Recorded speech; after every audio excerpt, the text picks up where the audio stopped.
नमस्कार, आर्थिक times news में आपका स्वागत है। नव अभ्युदय क्लब द्वारा गणेश पूजा का आयोजन बंगोबासी कॉलेज के पास प्रतिवर्ष की तरह इस वर्ष भी किया गया, जिसका शुभारंभ चौरंगी की लोकप्रिय विधायिका नैनो बंदोपाध्याय ने किया।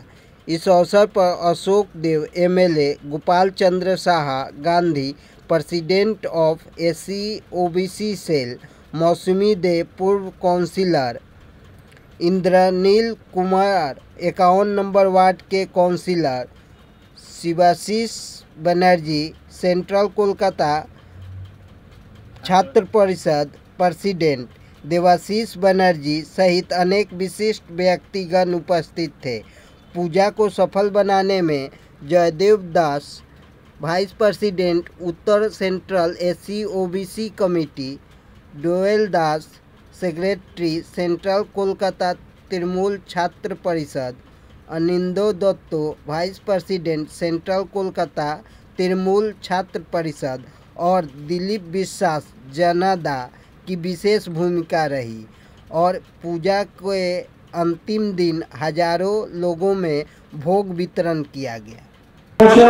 এছাড়াও উপস্থিত মাননীয় প্রিয়রঞ্জন রায় চৌধুরী মহাশয়, আমাদের অত্যন্ত প্রিয় বৌদি শ্রীমতী দেবযানী ব্যানার্জি মহাশয়, কমলা দত্ত মহাশয়, সুপর্ণা দে ববিদি থেকে শুরু করে যেভাবে আরজি করে একটা দুর্ঘটনা ঘটে গেছে, তারপরে সারা বিশ্বতে যখন একটা জামানডোলের মার্কেট চলছে, সেইখানে দাঁড়িয়ে প্রত্যেকবারের মতো এবারেও কী করে আপনারা গণেশ পুজো করছেন? গণেশ পুজো করছি, সত্যি কথা গণেশ পুজোতে আমরা এবারে সেভাবে কোনো আনন্দ ফুর্তি আমাদের নেই।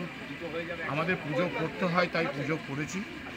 আর বাবার ভোগ জনসাধারণকে একটু বিতরণ করছি, পথ চলতি মানুষ যারা যাচ্ছে তাদেরকে তো একটু পোশাক বিতরণ করতে, এগুলো কিন্তু আমাদের কিন্তু সব পুজো করা। এই ভোগ যা দেখতে পাচ্ছি সব কিছু পুজো করাই জিনিস। আমরা এই ভোগ আমরা জনসাধারণের জন্য তৈরি করি, প্রতিবার এবারও করেছি, কিন্তু মনের উচ্ছ্বাসটা আর নেই। আরজি করার জন্য মনের উচ্ছ্বাসটা আমাদের মধ্যে এবছর সত্যিকারেরই নেই। যেভাবে আপনারা এই আয়োজন করেছেন, দেখা যাচ্ছে বিরোধীরাও কটাক্ষ করতে ছাড়ছে না, যে যেখানে মাননীয় মুখ্যমন্ত্রী বারবার সিবিআই তদন্ত দাবি করেছিল, তারপরেও বিরোধীরা কটাক্ষ করছে। সিবিআই তো আমরাই চেয়েছি, আমাদের নেতৃত্বে সিবিআই চেয়েছিল। তো সিবিআই কী করছে? সিবিআই তো কিছুই করছে না। একজন ধরা পড়েছে এই মার্ডার কেসে, সেটা আমরাই ধরেছি। আর যেটা সিবিআই ধরেছে সেটা কিন্তু ওই মার্ডার কেসে ধরেনি, সেটা ধরেছে তছরূপ কেলেঙ্কারিতে ধরেছে। সুতরাং সেটার সাথে এটার কোনো যুক্তি হয় না। কী কেলেঙ্কারি হলো, কোথায় কী টাকা পেলো, কোথায় জমি পেলো, সেটা তো আমরা জানতে চাইনি। আমরা তিলোত্তমার সুবিচার চেয়েছিলাম। সুবিচার থেকে দেখছি এখন অন্যদিকে টান নিচ্ছে। এখন কিন্তু আর তিলোত্তমার বিচারটা চাইছে না সিবিআইও এখানটা অনেক খেলা খেলছে। আমরা কিন্তু তিলোত্তমার বিচার চেয়েছিলাম।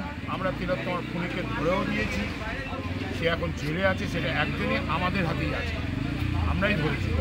আচ্ছা দাদা, আজকে আপনারা কত লোককে ভোগ বিতরণ করছেন? আমাদের কোনো হিসাব নেই, যতক্ষণ পাবলিক থাকবে ততক্ষণ আমরা দেব।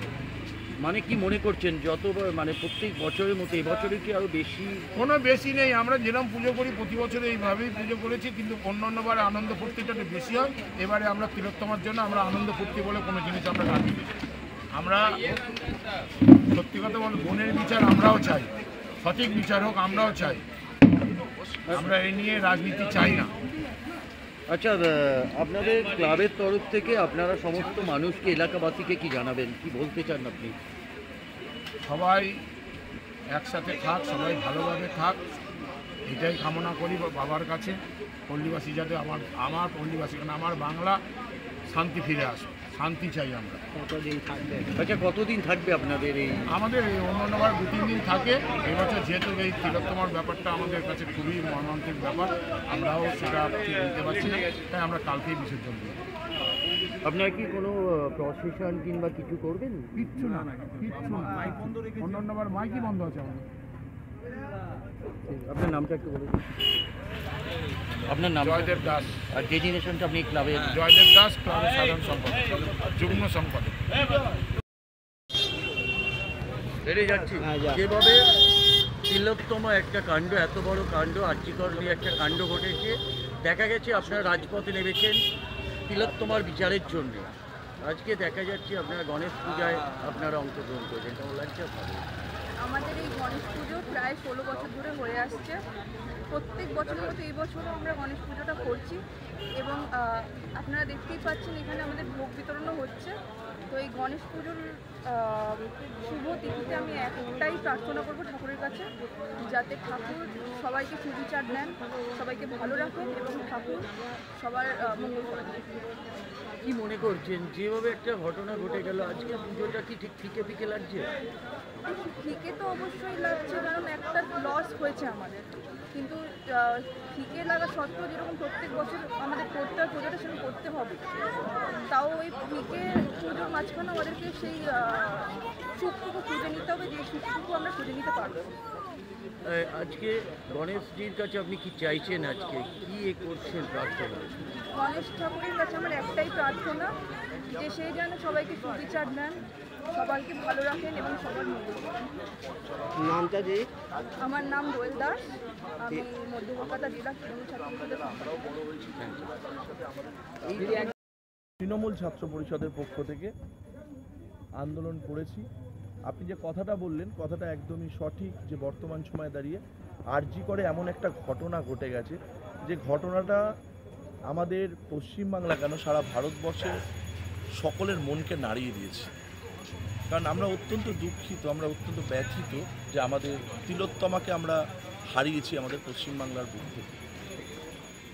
কিন্তু এই যে তিলোত্তমা আমাদেরকে ছেড়ে চলে যাওয়া, তার বিচারের জন্য কিন্তু আমরাও রাস্তায় নেমে পথে নেমে লড়াই করেছি, আগামী দিনও করার জন্য আমরা বদ্ধপরিকর। তার কারণ আমরা একটা কথা জানি, আমরা মমতা বন্দ্যোপাধ্যায়ের সৈনিক। মমতা বন্দ্যোপাধ্যায় যদি আমরা সৈনিক হয়ে থাকি, মমতা বন্দ্যোপাধ্যায় শিখিয়েছে যতই বাধা বিপত্তি আসুক মানুষের জন্য সবসময় কাজ করে যাও, সবসময় কাজ করে যাও মানুষের জন্য। তাই আমরা মানুষের জন্য কাজ করার জন্য বদ্ধপরিকর। কিন্তু আমরা সাধারণ মানুষ হিসেবেও কিছু নিষ্ঠা আচার আচরণের মধ্যে দিয়েও আমরা বড় হয়েছি। তো সেইখানে দাঁড়িয়ে আমরা আজ থেকে 16 বছর আগে এই গণেশ পুজোটা শুরু করেছিলাম আমাদের কিছু বন্ধু বান্ধবরা। সেই পুজোটা আজকে বড় হতে হতে হতে হতে আমাদের কিছু বড়রাও আমাদের সাথে যুক্ত হয়ে পুজোটাকে আরও বড় করার চেষ্টা করে আরও সুন্দরভাবে হয়েছে। আগামী দিন আমাদের আশা থাকবে আমাদের পুজোটা আরও বড় হবে। তার কারণ হলো আমাদের এইখানে দাঁড়িয়ে আমরা নব অভ্যুদয় ক্লাব, এই যে গণেশ পূজা কমিটি, আমরা কিন্তু খালি পুজো নিয়ে থাকি না, এই পুজোর সঙ্গে কিন্তু আমরা সবসময় মানুষের জন্য, আমাদের এই যে 49 নম্বর ওয়ার্ডে আমরা বাস করি, সেখানেও কিন্তু আমরা মানুষের জন্য কাজ করার জন্য বদ্ধপরিকর থাকি। তার কারণ আমাদের চৌরঙ্গী বিধানসভা কেন্দ্রের আমাদের স্বনামধন্য বিধায়ক শ্রীমতী নয়না বন্দ্যোপাধ্যায় মহাশয় আমাদের এই পূজার কিন্তু উদ্বোধন করে গেছে, এবং বিগত বছরগুলোতেও একটা সময় তিনি আমাদের এই পুজোর উদ্বোধন করেন। তিনি আমাদের খুব শুভাকাঙ্ক্ষী। তাই জন্য আমাদের এই পুজোর পরে আপনারা প্রত্যেকবারই দেখেন যে আমাদের অগুন্তি মানুষ, কোনো মানুষের হিসাব থাকে না, অগুন্তি মানুষ, শয়ে নয় হাজারে হাজারে মানুষ। কারণ আমাদের এটা শিয়ালদা স্টেশন, বঙ্গবাসী কলেজ, বৈঠকখানা বাজারে এক প্রাণকেন্দ্রের সামনে আমাদের এই পুজোটা হয়। সেই জন্য এখানে হাজারো হাজারো মানুষ কিন্তু এই রাস্তার ওপর দিয়ে বৈঠকখানা বাজারে বাজার করতে আসে, নাহলে শিয়ালদা স্টেশন দিয়ে বাড়ি যায়। তাদেরকেও এবং আমাদের এই অঞ্চলের আশেপাশে যে সকল মানুষরা রয়েছে, আমরা সেই সকল মানুষদের বাড়ি বাড়িতে গিয়ে অবধি এই ভোগ কিন্তু আমরা পৌঁছে দিই। তার কারণ আমরা প্রতিটা নিয়ত মানুষের সঙ্গে কিন্তু সবসময় জুড়ে থাকার জন্য বদ্ধপরিকর। এই পুজোর যে আমাদের প্রোপাগান্ডা বলুন, আমাদের উদ্দেশ্য বলুন, আমাদের বিদেহ বলুন, আমরা যে মানুষের সাথে সবসময় জুড়ে আছি, তার প্রতিটা মুহূর্তে আমরা কিন্তু এই পুজোর মাধ্যম দিয়ে শুধু আনন্দ নয়, আপনি যে বললেন না আরজি করের পর এই পুজো, আমাদের ওইটাও যেমন দায়বদ্ধতা। আমরা বাঙালি হিসেবে কিন্তু শিষ্টা নিষ্ঠা আচরণ বিধি সেইগুলোর মাধ্যম দিয়েও যে আমাদের এই পূজার যে অনুষ্ঠান, এই পূজাটাও আমাদের করাটা আমাদের কর্তব্য বলে আমরা মনে করি। আপনার নামটা? আমার নাম অনিন্দ দত্ত, মধ্য কলকাতা জেলা তৃণমূল ছাত্র পরিষদের সহ সভাপতি। ধন্যবাদ।